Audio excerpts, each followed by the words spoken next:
Tapinda Australia, tapinda England, makolokota round the town.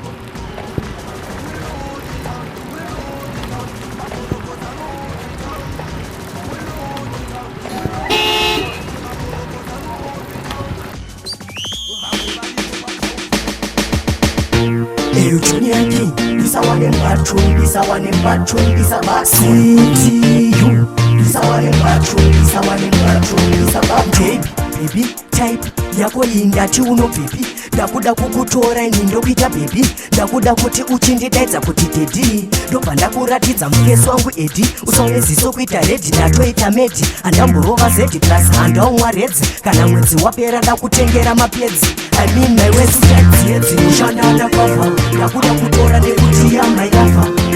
gara waziva ndiwe simbi yangu saka hapana mumwe Squanda-Undercover ndakuda kutora nekuti yamailafa gara waziva ndiwe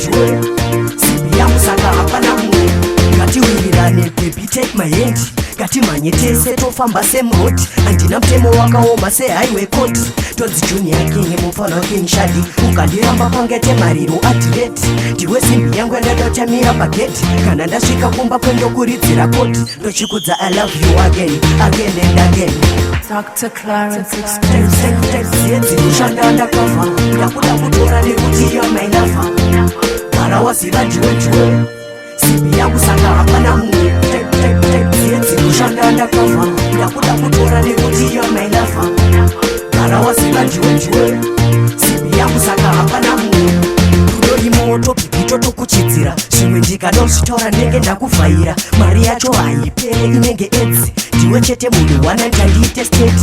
asi malips ako ane magneti kozi neangu zvapotsa zvaita connect paya ndakatwa kanaka kupfuura lipsi hambeno kutongwa kazorepa malipsi saka gara waziva kuti ndiwe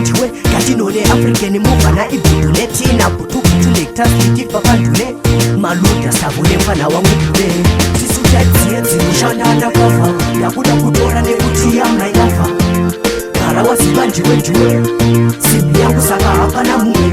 sisutadziedzi Squanda-Undercover ndakuda kutora nekuti yamailafa gara waziva ndiwe simbi yangu saka hapana mumwe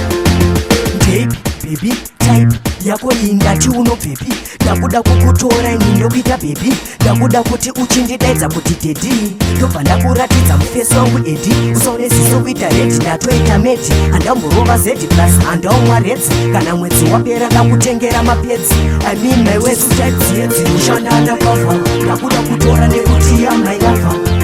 gara waziva ndiwe simbi yangu saka hapana mumwe Squanda-Undercover ndakuda kutora nekuti yamailafa gara waziva ndiwe simbi yangu saka hapana mumwe makorokosa rise I big up to King Shadi